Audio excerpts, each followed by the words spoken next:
Hello po, good morning.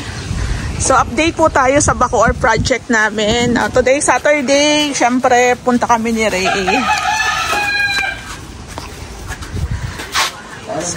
So bali guys, ganito po yung update. Andito yung ating team, naka-stay in. Ayan. So kung mag-i-stay po kami sa unit nyo, baka tumaas po yung kuryente nyo kasi ang team po, provide naman nila yung pagkain nila, pero may kanya-kanya silang rice cooker. Ayan po. So sa ibang probinsya, sa mga nagpapagawa, provided po ng nagpapagawa yung pagkain. Pero sa team natin, ayan po, kuryente. Yung kuryente nyo po ang tataas dyan. Pero given naman yan kasi syempre naka-stay in yung ating team. So dito po, meron pa tayong mga kalat-kalat. Ipapahakot pa po itong mga pinagtibagan. Itong bintana na to, tatanggalin din po yan. So kung mapapansin nyo, may mga opening tayo. Hindi po muna namin yan papasukatan kasi magpapalagay pa kami ng roofing dito. So yung bubong natin, napalitan na po yan. Okay na po yan. Tapos meron tayong downspout na nilagay doon. Doon na po yung alulod. So gagapangan din po yan ng PVC dyan. So dito po magkakaroon pa tayo ng roofing. Ayan, roofing pa tayo dito. Magkakaroon tayo ng roofing dito. So may mga part po ng bahay na hindi natatanggalin. Katulad po nito.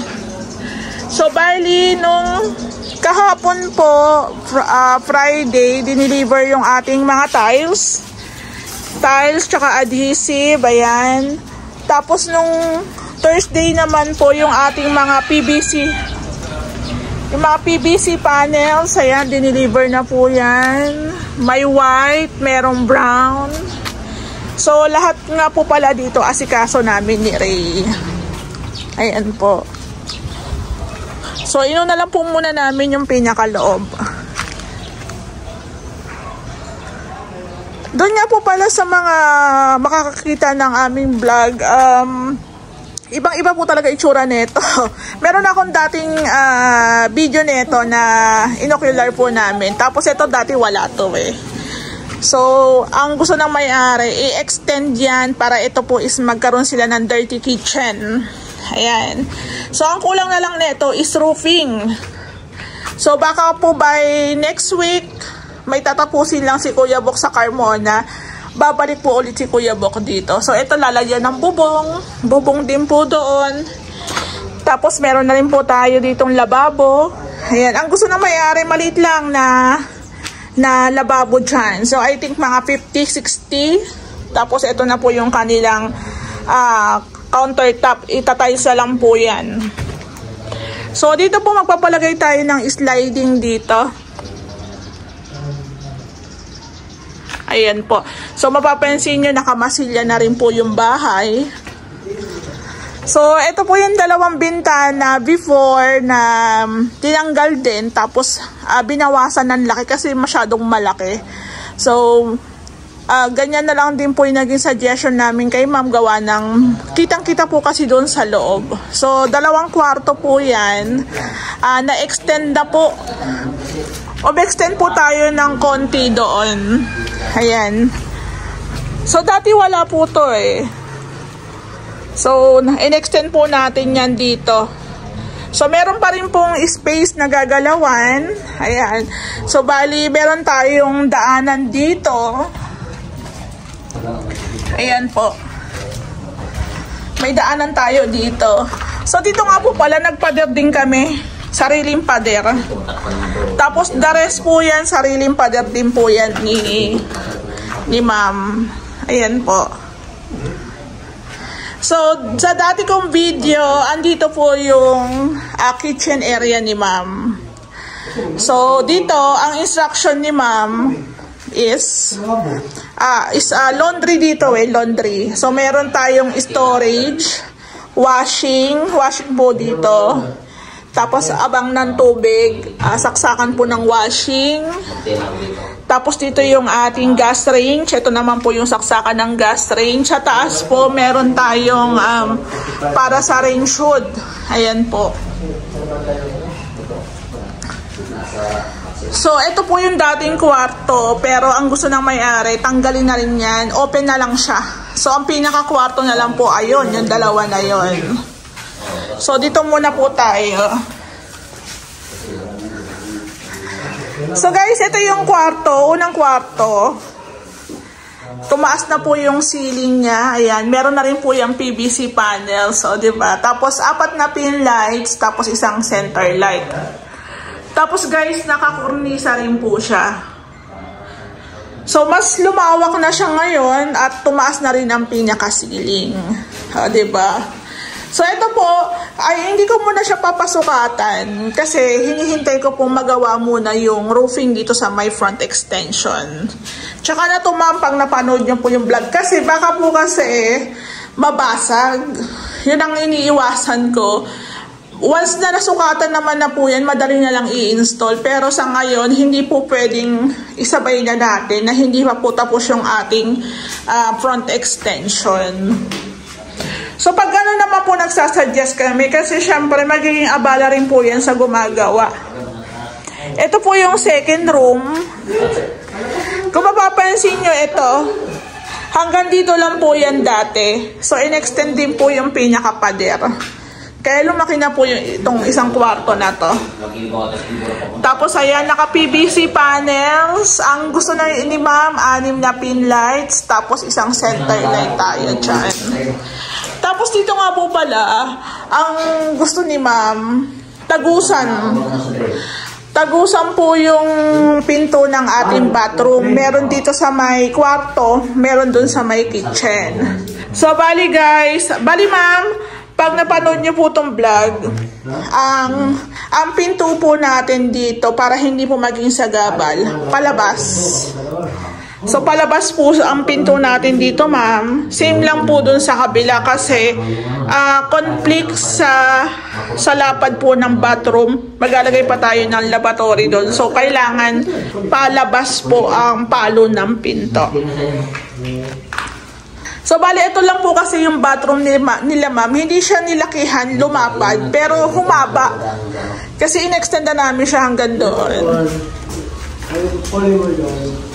So, mamaya na tayo dito, guys, kasi may pinag-uusapan pa sila. So, bali, guys, eto na po yung living area nila, ma'am. Ayan. So, eto po yung ating PVC panels. So, ito nga po pala, recap lang tayo. Kung mapapansin nyo, meron kaming nilagay na shera board o pine seam board. Ayan po. So, ayan po, meron po yan insulation. Tapos, nilagyan namin ng shera board. Tapos, papatungan po namin yan ng PVC panels. So, yun kasi ang gusto ng may-ari. Pero, yun din talaga ang isasuggest ko. Ayan, kung mapapansin nyo yung PVC panels po natin na brown. Light brown lang po ito. Hindi mo pa siya ma-figure out yung pinakakulay kasi madilim, wala pang ilaw. So, ayan guys, ang napili nito ni ma'am is yung parang may guhit, kaso walang stock. Kaya kung mapapansin nyo, plain. Pero ako ma'am, mas gusto ko yung plain lang. Wala pong guhit para yung dugtong niya, diretso lang. Hindi po masyadong maraming parang hindi masyado yung groove niya. So, ayan guys, etong PVC panel, si ma'am po ang pumili niyan. Tapos, ang coke natin, ayan, tatakpan naman po yan ng Hardiplex. So, nakaabang na rin po yung wirings natin. So, bali, 10 na pin lights po ata, tapos isang center light. Ayan, o. So, guys, dito, PVC panels din po yan. Ma'am, ang ilalagay na lang po namin dito is 8 pin lights. Ayan po. Medyo kasi kung iba-iba po yung magiging ilaw, parang off na siya tingnan. Pero at least pin lights, mas maganda po siyang tingnan. Tapos nga po pala, nag-i-start na rin po kasi ang pagta-tiles, pero uunahin yung bathroom. So, bali sa bathroom po, chine-check po yung mga fittings dito, yung mga tubo. Meron tatanggalin dahil barado na daw. So, i-check. Yung mga linya po ng shower, ng tubo, maglalagay din po yata ng pasingawan. So, ayun. Doon yung pwesto, sa dulo po ang pwesto ng lavatory, dito po yung toilet bowl, dito po yung shower. So kung mapapansin nyo, medyo nasa halos 1 meter lang po yung pinakalapad. Pero yung bathroom, humaba siya. Kasi dati dito lang po yan dito lang po yan dati, so humaba. So ayan guys, bago tayo magta-tiles dyan, i-check yung mga tubo, kung pwedeng palitan na lang. Kumbaga, latag ng panibago. Tapos ito guys, yung septic tank po kasi nila ma'am doon, medyo matagal na. So, before po kami maglatag ng tiles dito, ipanguhuli namin yung part dito. Pero by Monday, naka-schedule na po para sa Poso Negro. Ang sabi ng team, kasi naglagay po sila ng wall dito, naghukay sila. Nandito daw na part yung septic. So, sila Kuya Joan na lang ang magbubutas. Diyan po dadaan. Diyan po sisipsipin. Goods pa naman yan, kailangan lang ipasipsip. So, by Monday, nag-inquire po ako. So, dito na lang siguro dadaan yung pinaka-host nila. Doon na lang din po siguro sa labas tatambay yung truck. Ayan po. So, siguro unahin po muna ni Kuya Joan ang ating bathroom, sunod yung kwarto. Tapos, pag na-tiles na po yung kwarto, ililipat naman po yung mga gamit sa kwarto. Konti lang siguro.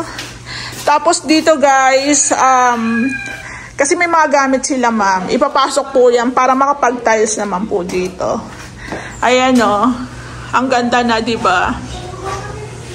So guys, sa YouTube po kasi, sa totoo lang, ang dami ko po kasi yung projects. Medyo natatamad akong mag-upload sa YouTube. Kaya ang ginagawa ko, pag patayo po yung kuha ko, ina-upload ko po kasi sa page, sa Facebook. Yun na rin po yung ina-upload ko sa YouTube. Kaya lang, medyo malabo.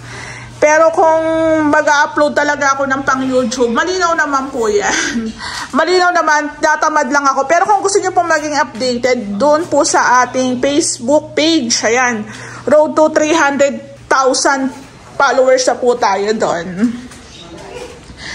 So guys, ma'am, yung bathroom mo dito, magkatapatan po yung pinto niyan. So tagusan.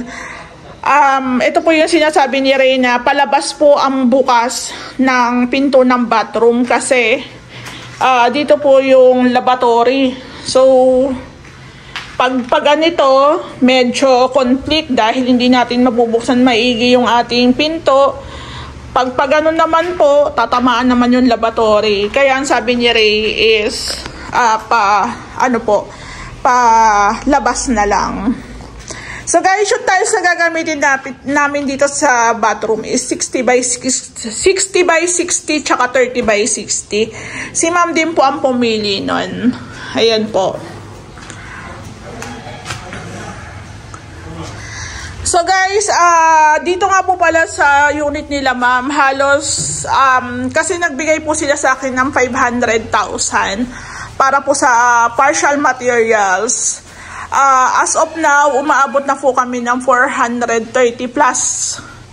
So, konti na lang po yung natitirang budget. Kaya, hihingi na po ako kay ma'am ng additional. Kasi marami pa pong gagawin. Malaki po kasi itong bahay. Ano, kain na? Sige. Sige. Ayan o, yung ano natin, baliwag. Gulay. Ayan o, gulay. Sige. So, bali guys, ang inuuna lang po namin yung loob, ceiling. Pag available na po yung ating welder, babalik naman po dito. So, at least meron pa rin pong gumagawa.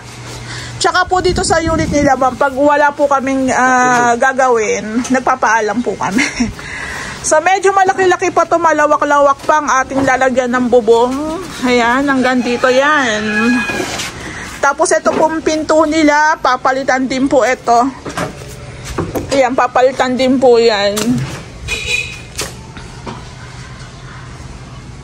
So, meron din si Ma'am pahabol na kitchen cabinet. So, sa pinaka-kontrata po namin, hindi po kami gumagawa ng cabinets labas ng lumina. Kasi minsan, prepared ng iba is aluminum. So, kung gustong magpagawa, additional po yun. So, ang ganda na, nakaka-excite. Ayan, no? Maganda na to pag meron na tong center light, diba? So guys, kung gusto nyong updated sa mga post namin, sa mga projects namin, pwede nyo po kami i-follow sa Sir Ray House Makeover, tsaka sa Ray House Makeover po. Ayan, kain muna tayo.